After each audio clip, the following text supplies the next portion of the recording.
Welcome to Focus on Health, a series of educational programs highlighting current health issues sponsored by the Department of Nursing at Salisbury University. I'm Dr. Mary DiBartolo, Associate Professor of Nursing at Salisbury University and host of the program. I have a very special guest today. In fact, she's one of my colleagues in the department, Dr. Vonnie Brown. Thank you for coming on the program.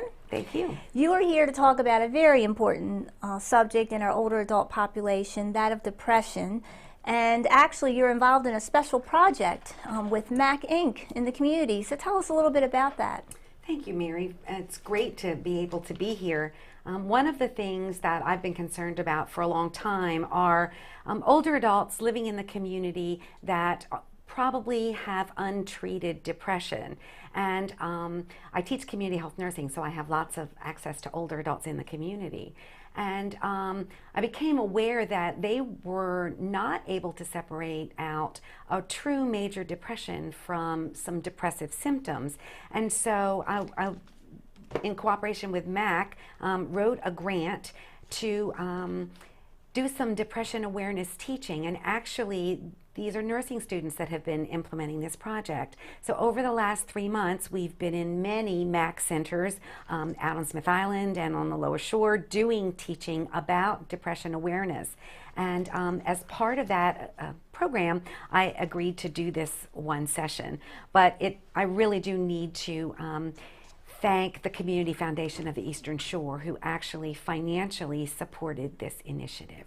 Well, it's a very important topic, because I know, I work a lot in the older adult population as well, and depression is very common, even in the community dwelling older adults. I think we think, oh, if you're in a nursing home, you're depressed. Well, it occurs out in the community too, and it's a nationwide problem. And I know you have some statistics on that. Absolutely. The national statistics suggest that in those 65 and older, the incidence may range from 22 to 46%. But the lowest rates of major depression appear in community dwelling older adults. And actually, that's about 1 to 9% of community dwelling older adults that really have true major depression. But as many as 25% of community dwelling older adults report some depressive symptoms. Well, I guess, Vonnie, that's where we can start, is what is exactly the difference between, say, a major depression and then depressive symptoms? Okay, that's a really important thing for folks to understand. A lot of things in life can contribute to depression in older adults.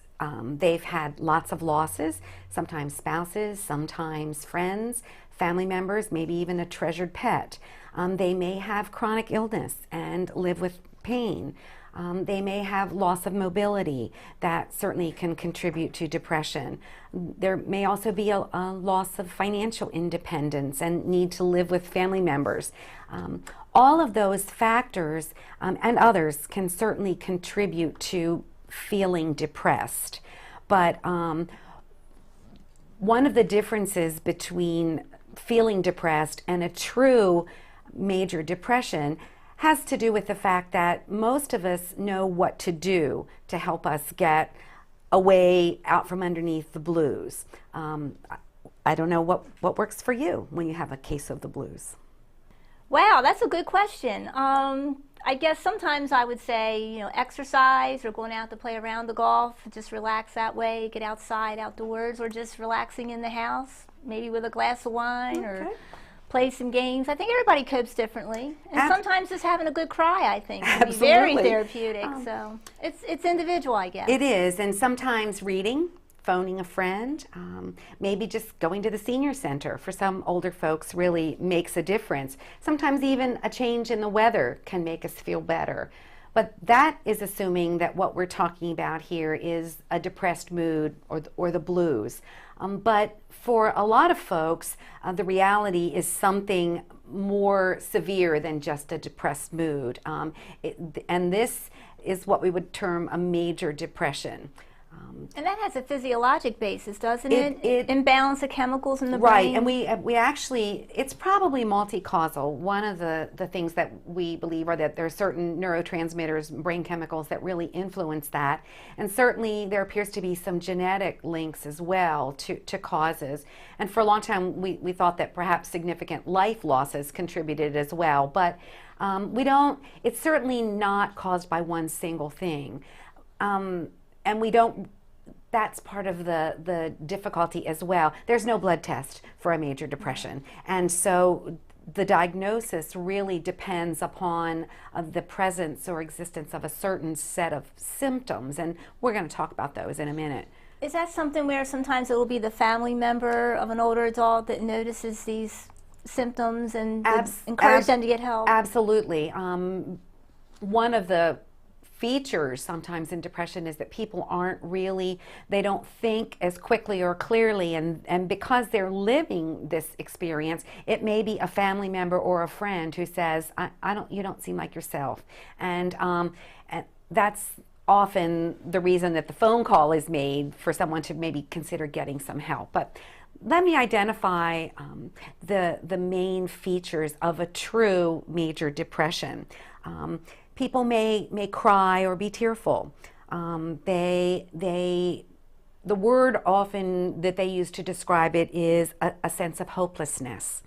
They may sigh a lot. They really don't have interest in things that they once were interested in. They may feel weak and lack physical strength. They may be exhausted or sigh a lot. And often they report something like a feeling of emptiness or heaviness. And this is something more ongoing versus what I mentioned earlier, just sitting down and having a good cry. Exactly. Feeling better about it, the next day, or you go to bed and wake up and feeling better, have a new outlook. But this continues. The most important criteria is that if you have a major depression, for every day, or nearly every day, for a 2-week period, you feel this hopelessness. So it's not one day and then not again for 4 days. To diagnose this, we're really looking at a depressed mood most of the day, every day, for a 2-week period. And that's one pretty distinct symptom of a major depression. There is also a loss of pleasure or decreased interest in almost all activities. And that's another pretty straightforward diagnostic symptom. And by activities, you're not just talking about, going out bowling or cards with friends. You're talking about actually taking care of yourself. Getting dressed in the morning, getting up off the sofa. So those two symptoms, the depressed mood and the loss of pleasure or decreased interest, are always present in a true depression. But there are 5 other symptoms that may or may not be present. And appetite, for example. People who are depressed may have an increased appetite, or they may completely lose their appetite. People who are depressed may be really anxious and pacing and more physically active, or they may not be able to move at all. They may literally get stuck on the sofa. Can that be linked to the appetite then? They just don't have the energy or feel like getting up to make themselves something to eat? It can be, but it doesn't have to be. So you can see weight gain or weight loss. You can see lots of activity like pacing, or you can see someone who can't pace. Sleep patterns can be disturbed, either wanting to sleep all the time or not wanting to sleep at all. So in many of these, there's a change. It's either an increase or a decrease. So your family or someone has to kind of alert you to this. Folks who are depressed generally have a loss of energy, and they feel tired almost every day. They often have feelings of worthlessness or feelings of guilt. They may have difficulty thinking or making decisions. They really can't make a decision, even something as simple as, do I wear this or do I wear this? They literally cannot make a decision. And certainly the loss of, with this loss of interest in things, a really scary symptom is the recurrent thoughts of death or thoughts of suicide. And all of those symptoms that I've just talked about are really part of, are features of a true major depression. But it's tricky to diagnose. As I said, there's no lab test for this. And many of these symptoms have a feature of either too little or too much. So you could sleep too much and eat too little, or the reverse. So depression has many faces, and it looks different in every individual, but it's very real. And I think that that's the thing that I believe that older adults need to know, that this is for real. It is, in fact, not in your mind.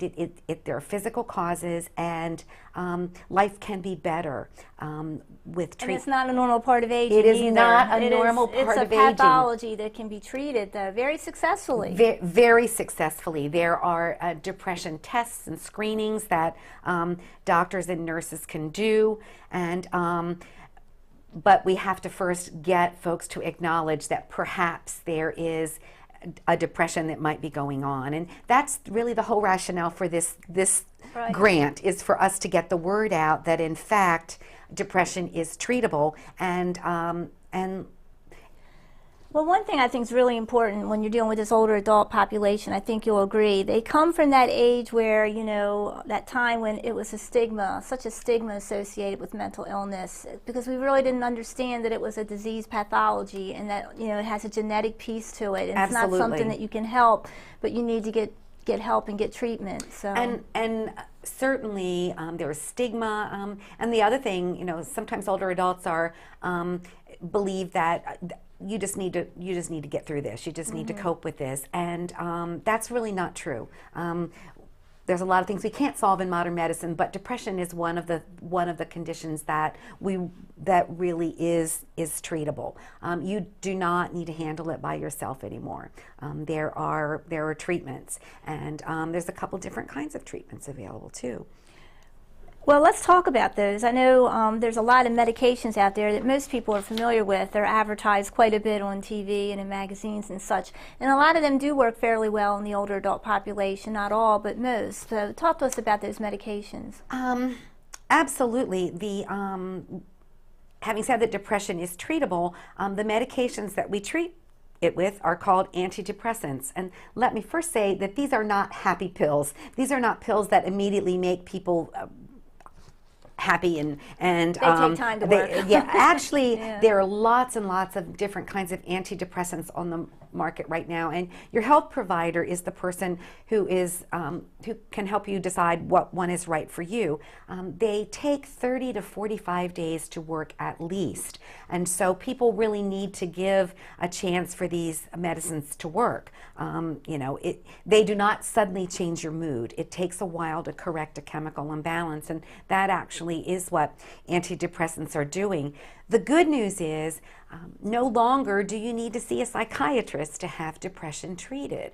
I think that for a lot of folks, they're already seeing an internist, or their primary care provider, their nurse practitioner, can prescribe antidepressants. So it's no longer necessary to see a psychiatrist to get depression treated, and that makes treatment really more available to a lot of folks. And it takes away that stigma. Absolutely. I have to see a psychiatrist, that they can get treated through their and primary care. People are being treated by their primary care provider.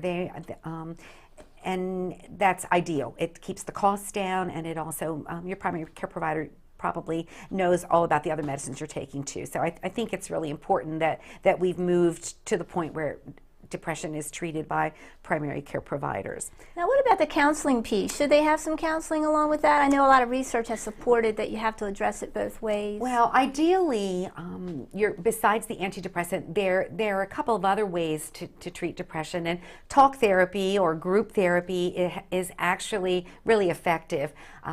But sometimes you need to have the antidepressants first to feel good enough to even participate in any kind of to leave the house to go for any kind of group counseling. Historically, we've used some electroshock therapy for treatment of severe depression, and occasionally we'll see that used, but that's not really the treatment of choice in older adults. So the important message here, Mary, is that for folks who may be struggling with a major depression, life can be better, and recognizing that you may perhaps have depression and talking it over with your primary care provider who will do the screening test is really the first step to getting treatment.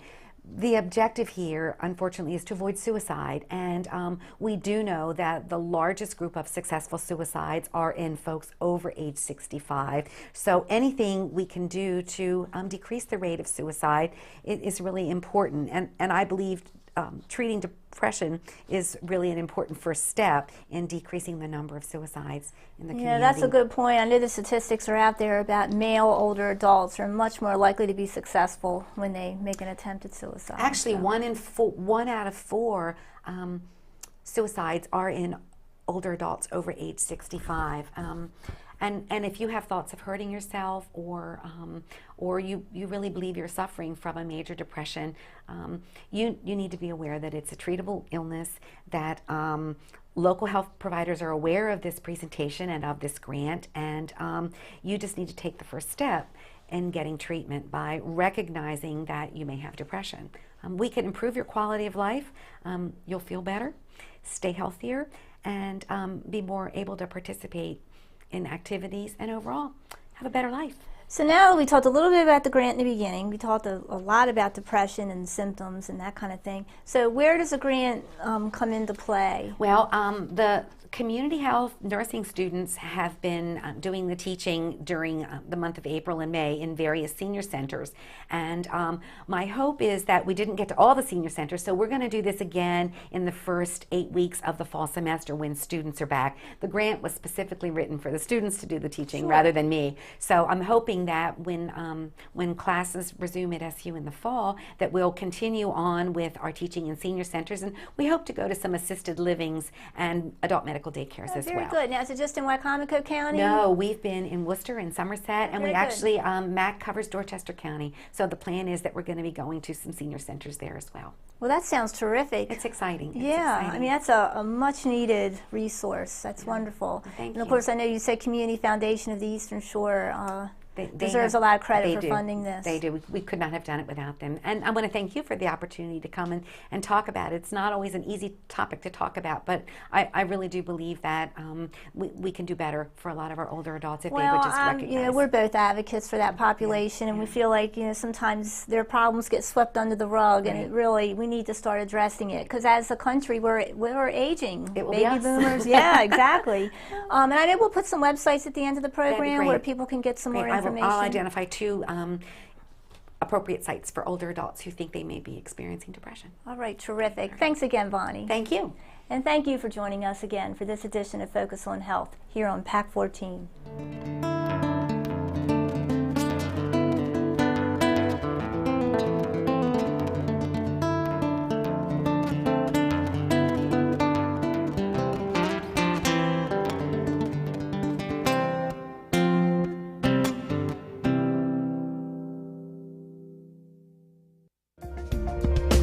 Focus on Health is sponsored by Peninsula Regional Medical Center, a proud supporter of PAC 14 programming.